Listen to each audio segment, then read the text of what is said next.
नमस्कार। आप देख रहे हैं श्री एकता टाइम्स नेट न्यूज चैनल और मैं रशीद रसिक आपका स्वागत करता हूं। मशहूर साहित्यकार व नाटककार शेक्सपियर की प्रसिद्ध पंक्तियां हैं कि जिंदगी एक रंगमंच है और हम सब उसकी कठपुतलियां। जी हाँ, रंगमंच पर जो रंग बिखेरे जाते हैं कलाकारों के अभिनय के द्वारा, वो निश्चित तौर पर हमारे जीवन पर उसका प्रभाव पड़ता है और समाज में उससे रोशनी बिखरने के रास्ते तैयार होते हैं। यूँ कहें तो ज़्यादा बेहतर होगा कि थिएटर हमारे समाज का दर्पण माना गया है, क्योंकि इसके अंदर अपना चेहरा देखकर समाज के चेहरे को देखा जा सकता है। क्योंकि थिएटर के जो रंग हैं वो हमारे जीवन में महत्वपूर्ण रोल अदा करते आए हैं। 27 मार्च को वर्ल्ड थिएटर दिवस है, यानी कि विश्व रंगमंच दिवस है 27 मार्च को। तो और दुनिया भर के कलाकार इस दिन अपने अभिनय के द्वारा अपना संदेश लोगों तक पहुंचाने की कोशिश अपनी ओर से करते हैं। मुंबई में भी कला की इस विद्या को जीवित रखने के लिए रंगमंच पर विभिन्न कलाकार अपने अभिनय के रंग बिखेर कर रहे हैं। मुंबई में नाटकों के लिए मक्का कहे जाने वाले थिएटर पृथ्वी थिएटर के अंदर पिछले 35 सालों से प्रोफेशनली तरीके से नाटक प्रस्तुत करने वाले प्रसिद्ध रंगकर्मी सगीर खान ने अपने विचार व्यक्त किए। लगातार थिएटर के अंदर लेखन, निर्देशन व अभिनय का जलवा बिखेरने वाले मशहूर रंगकर्मी श्री सगीर अहमद चौधरी उर्फ सगीर खान, मुंबई के अंदर उन्होंने अपने अभिनय के जो रंग बिखेरे वो तो समाज के सामने ही है। स्कूलों कॉलेजों के अंदर उन्होंने अनेकों ऐसे विद्यार्थी पैदा किए जो आज टीवी सीरियलों में और फिल्मों में अपने अभिनय का लोहा मनवा रहे हैं। ऐसे कई कलाकार हैं जो फिल्मों में और टीवी सीरियलों में आज वे सफल हुए हैं। उन सब का मार्गदर्शन श्री सगीर खान ने ही किया है।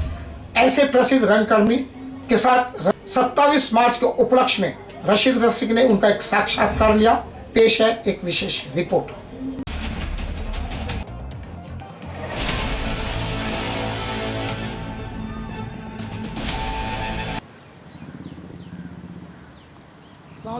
दिली खुशी हो रही है, सच कह रहा। खुशी इस बात की हो रही है कि ऐसे व्यक्तित्व के सामने बैठने का सौभाग्य मुझे मिला है, जिसका इंतज़ार मैं सपना बोल सकते हो या इंतज़ार बोल सकते हो, ये तो आप डिसाइड करोगे। लेकिन स्टोरी जब पता चलेगी तो आप अंदाज़ा लगा लो। 84 से मैं सर को जानता हूँ। सगीर अहमद चौधरी के रूप में तो मुंबई शहर की जनता थिएटर के प्रसिद्ध डायरेक्टर, निर्देशक, राइटर और एक्टर के रूप में पहचानती है। अनगिनत एक्टर जो आज टीवी सीरियल और फिल्मों में सक्रिय हैं, इनके आशीर्वाद से, इनके मार्गदर्शन से एक टीचर बच्चे को कैसे सिखाता है उस तरीके से सीखकर आज बड़ी बड़ी फिल्में कर रहे हैं। और उससे भी बड़ी बात ये कि जब कहते हैं ना कि एक उम्र के बाद, एक्टिंग के बाद, राइटिंग के बाद एक वक्त आता है कि परख कर आगे पहुँचाना, उसके बाद में ये कास्टिंग डायरेक्टर बने और आज बड़ी बड़ी फिल्मों में देश भर के कलाकार आ रहे हैं, इनसे संपर्क करते हैं और ये दयावान दृष्टिकोण अपनाते हुए लोगों को डायरेक्टरों की चौखट तक पहुंचा रहे हैं और वहाँ वो अपनी ज़िंदगी को रंग दे रहे हैं, पंख दे रहे हैं। ऐसे व्यक्तित्व का इंटरव्यू करने के लिए यहाँ उपस्थित हुआ हूँ।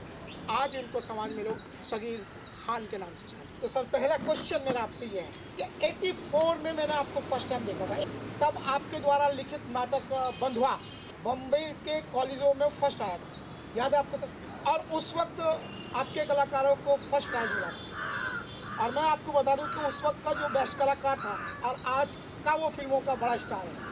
आप नाम बताने चाहेंगे कौन है, क्या कैसा बताएंगे? तो नहीं, मुझे हमेशा ऐसा लगता है कि एक होता है कि आप टीचर हैं जो और बहुत सारे ऐसे भी लोग हैं जो जैसे डॉक्टर्स कॉलेज होते हैं, जी जी इंजीनियरिंग कॉलेज और हमारे इंस्टीट्यूट है, FTI है, नेशनल स्कूल ऑफ ड्रामा है। जी तो वहाँ टीचर जो होता है वो टीचर ही होता है। Yes sir. वो अपने स्टूडेंट्स को एक नाम दे दे, अच्छा नहीं लगता है, क्योंकि कुछ चीज़ें हो सकता है मिस हो जाए, नाम मिस हो जाए। मेरे लिए तो जब मेरे ग्रुप में या मेरे साथ जो लोग काम करते हैं, मुझे लगता है कि अगर वो बहुत बड़ा भी बन गया तो मेरे लिए वो वही है जो बेचारा एक कुछ नहीं बन पड़ा वो भी मेरे लिए वही है। क्योंकि बात है मेहनत की, सब करते हैं। उसके बाद में आती है तकदीर। हमारी लाइन में और शायद हर लाइन में तकदीर का एक बहुत बड़ा हिस्सा होता है जिसको डेस्टिनी कहते हैं फिल्म लाइन में। तो मुझे लगता है कि वो डेस्टिनी जो है वो किसी को बड़ा बना देती है, फिर वो लोग बड़े हो जाते हैं। लेकिन मेरे नज़रिए में ऐसा है कि नहीं, मेरे नज़रिए में आज भी वो बच्चे 84 से मेरी सक्रियता इस मुंबई शहर में है। तब से लेकर आज तक जो मेरी दृष्टिकोण है, जो मेरी निगाह है, वो ऐसा बम्बई में बहुत सारे, क्योंकि आप पृथ्वी थिएटर कराते थे, पृथ्वी थिएटर बम्बई का मक्का कहा जाता है नाटकों का। उसके अंदर आप एक इतना बड़ा रंगशाला जो आपकी संस्था थी, उसके माध्यम से कितने कलाकारों को आपने अवसर दिया और सभी फिल्मों में गए। लेकिन बम्बई के अंदर नाटक कराने वाले डायरेक्टर के हाथ से इतने लोग पॉलिश होकर नहीं गए हैं। जी बिल्कुल। आप मानते हो कि नहीं इस बात? नहीं, बिल्कुल मानते हैं, क्योंकि टीचर के हिसाब से अगर मैं देखता हूँ, टीचिंग के हिसाब से, तो मुझे लगता है कि मैंने जो काम किया है और बेहतर था। और मुझे लगता है कि हाँ, उसका फ़ायदा हुआ है लोगों को, क्योंकि मैं बहुत स्ट्रिक्ट था और मैं वक्त का बड़ा स्ट्रिक्ट था, मैं मेहनत का बड़ा स्ट्रिक्ट था। और मेरा ऐसा था कि देखो, जिस काम में हम लोग बैठे हैं वो इतना आसान नहीं है। मुझे पृथ्वी थिएटर में पहुंचने में 7 साल लगे। हाँ हाँ, राइट। 7 साल, यानी मैं पृथ्वी में जाता था और मैं वहाँ बैठ के चाय पीता था और मैं पृथ्वी से बहुत कनेक्टेड भी था।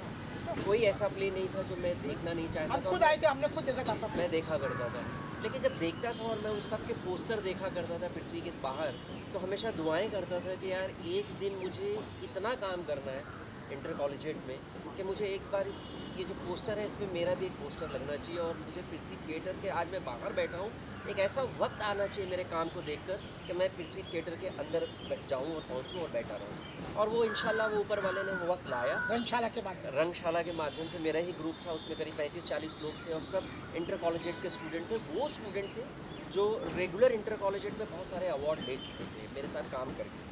तो मेरा ऐसा था कि चलो अब हमने इंटर कॉलेजिएट लेवल पे काम किया है, अब हम थोड़ा सा प्रोफेशनल लेवल पे काम करते हैं। अच्छा, मैं यहाँ आपको टोकना चाहूँगा, शायद आपको नहीं लगता है कि आपके व्यक्तित्व की ये खूबी रही है, ये इसको त्रुटि बोलो, और मैं तो ये कहूँगा कि खूबी रही है शायद, नहीं ये तो आप लोग डिसाइड कर दिए ना कि आप इतने उग्र थे।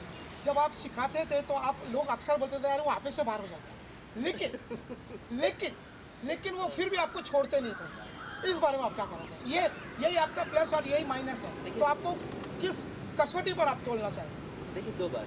मैं आपको ठीक से जानता इसलिए प्रश्न। मैं करेक्ट है, ये सवाल है बहुत खूबसूरत सवाल भी है, थोड़ा नाजुक भी है बोलने के लिए, मुझे बोलने के लिए थोड़ा नाजुक है। लेकिन मुझे ऐसा लगता है कि आप किसको डांटें। हाँ तो मेरे घर में भी मैंने देखा कि मेरे वालिद ही मुझे बहुत डांटा करते जी जी। हैं और मेरी अम्मा जो है वो बैलेंस करती है। अच्छा। तो मैंने देखा है कि वालिद साहब मुझे डांटते थे और जो अगल बगल के लोग हैं वो मुझे कभी डांटते नहीं थे, अच्छा। कभी बोलते नहीं थे। तो मुझे ऐसा लगता है कि शायद मेरे वालिद साहब, चूँकि मैं उनका बेटा था, वो मेरे वालिद हैं, तो वो बहुत कंसर्न थे मुझसे। अच्छा। और वो कंसर्न आप जब किसी से हो जाते हैं तो ये एकदम डेफिनेट है कि वो आदमी आपको डांट भी सकता है, वो आपको गुस्सा भी करता है, और उस गुस्से में, उस डांट के बाद ही आप अच्छा काम करते हैं या अपने आप को सोचने की एक ताकत पैदा करते हैं अपने अंदर कि शायद मैं गलत हूँ। अच्छा। तो ये जो गलती का एहसास है वो अपने बहुत ख़ास ही होंगे, वही लोग आपको देंगे। तो मेरा ऐसा मानना है कि अगर मैं किसी को डांटता भी था तो वो मुझे इसलिए नहीं छोड़ते थे बाद में क्योंकि वो बाहर ग्रुप्स में काम करते थे।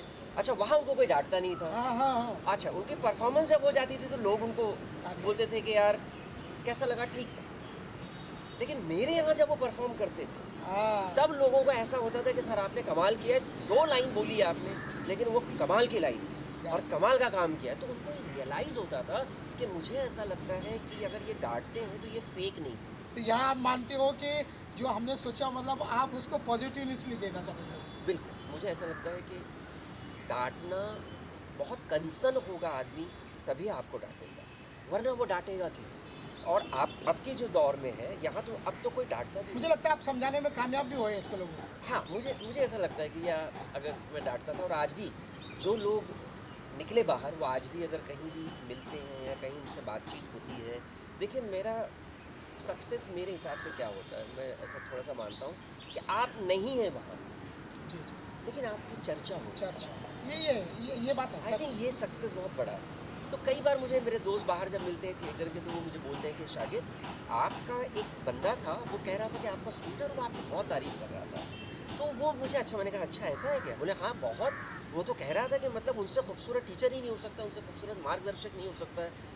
और वो इतने बेहतरीन इंसान है कि वो आर्टिफिशियल आज भी नहीं है, वो पहले भी जैसे थे वैसे ही हैं और आज भी वो वैसे एक क्वेश्चन मेरा आपसे, जी जो क्योंकि आपके सीखे हुए बहुत सारे कलाकार हैं, मैं नाम नहीं लूँगा, जैसे आप हाँ, नहीं लेना हाँ, चाहते, मैं भी हाँ, नहीं लेना चाहता, हाँ, लेकिन जी। लोगों को पता है, जो प्रसिद्ध है, मैं जानता हूँ उनको, वो भी जानते हैं, बिल्कुल। और वो मेरे चेहरे को भी जानते हैं, आपके भी चेहरे को भी जानते बिल्कुल, हैं। बिल्कुल। तो मैं ये कहना चाहता हूँ कि जिस वक्त वो लोग सब ये सब किए, सब कुछ ये सब कार्यक्रम हुआ, आज वो पीछे से बात चर्चा ज़रूर करते हैं, जो मेरे कान तक भी आई। इसलिए क्वेश्चन मेरा बनता बिल्कुल, है बिल्कुल। कि सगीर साहब ने कभी भी अपने अस्तित्व के साथ समझौता नहीं किया, और शायद इसी कारण है कि आज वो मुकाम पर तो है, लेकिन जिस मुकाम पर वो होना चाहिए था स्वतंत्र, शायद वो मुकाम से कहीं चूक गया।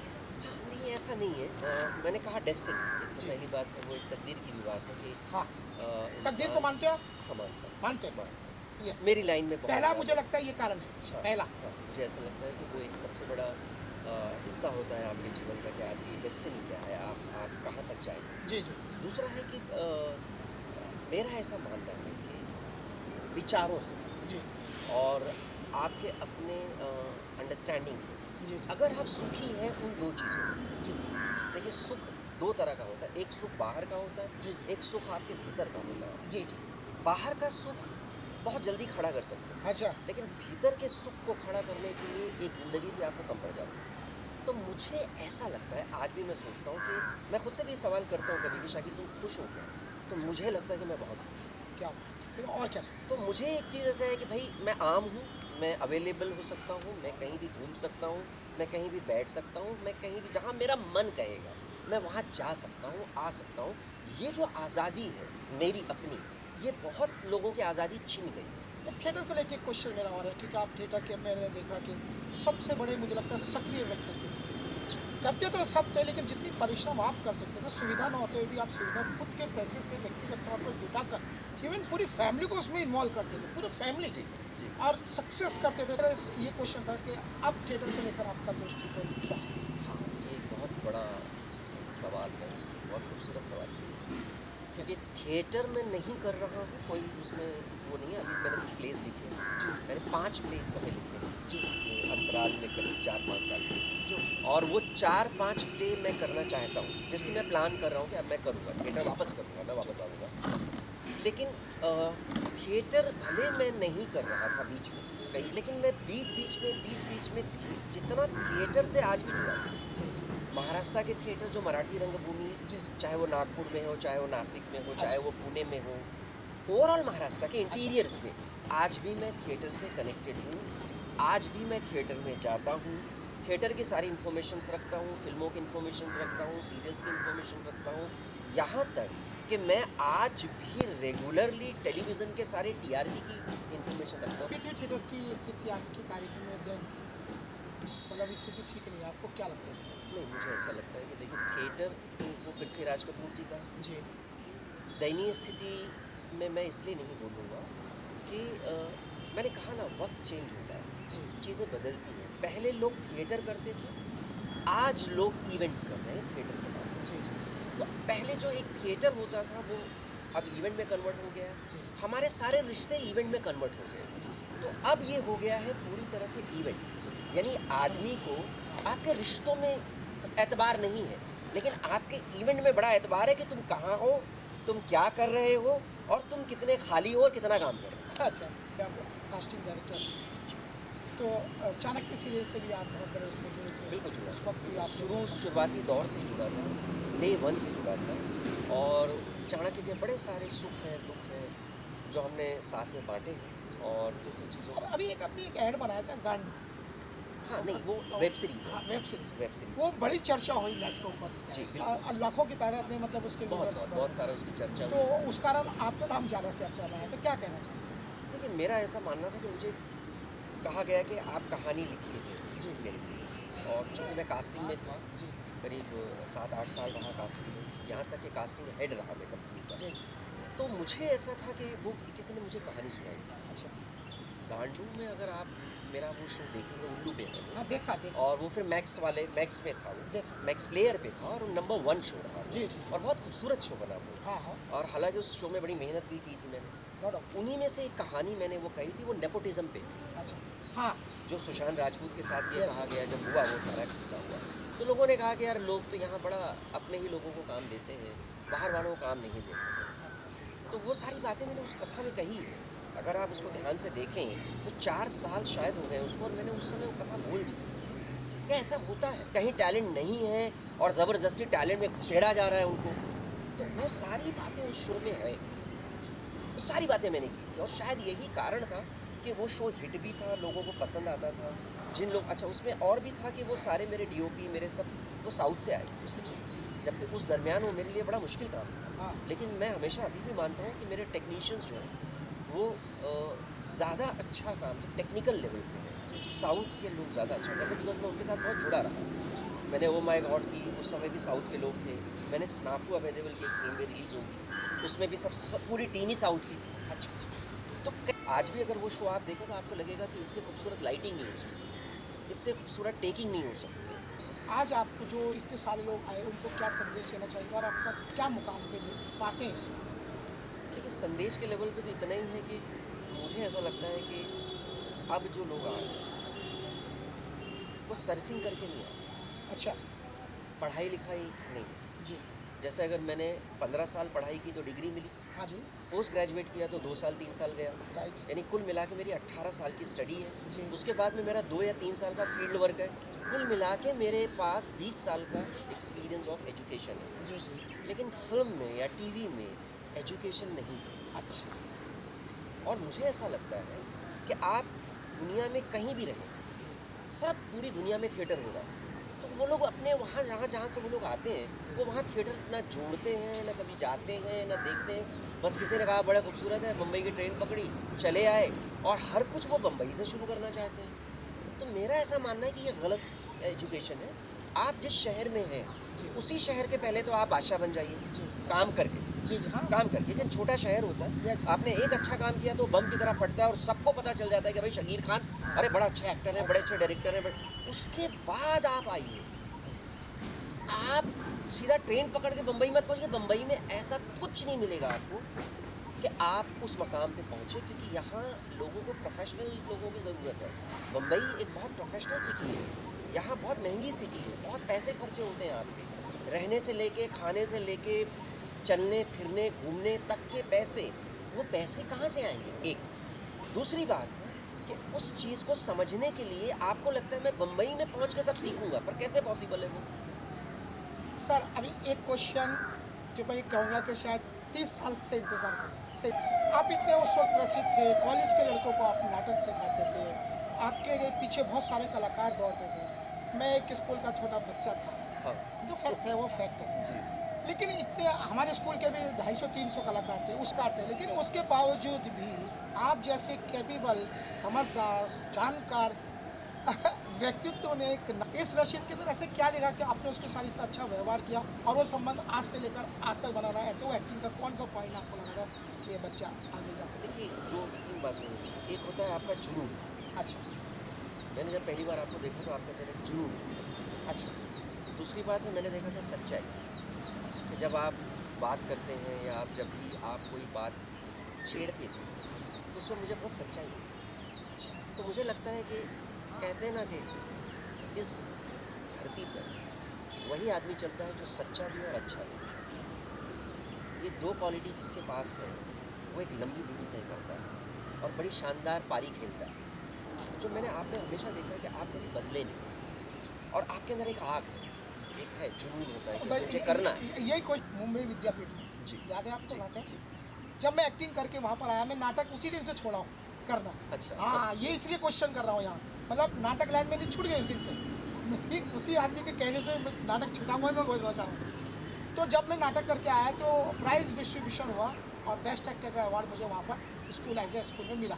जब मैं आपके पास बैठा था प्राइज़ देने के समय, जब आप सब लोग बैठे हुए थे, उस वक्त आपने मुझसे एक बात कही थी, शाहरुख खान उस वक्त नया नया आया था, मैं भी हकला के बोलता था बीच में वो भारत माता का, और शाहरुख खान ने वो किरण का नया डायलॉग बोला था। किरण। हाँ किरण। तो आप बैठ के मुझे क्या बोल रहे थे कि तुम में वो हकलाहट है शाहरुख के जैसी, और दिलीप कुमार के जैसा वो शब्दों का वो बोलता है ना, अमिताभ बच्चन से गुस्सा आक्रोश दिखाते हो, तुम बहुत बड़े एक्टर बनोगे, लेकिन तुम्हारी हाइट नहीं, हाइट नहीं सुनी है तो तभी मुझे झटका लगा कि यार मेरी तो हाइट कभी बढ़ेगी ही नहीं और उस दिन से नाटक का वो छोड़ने का निर्णय किया गया था।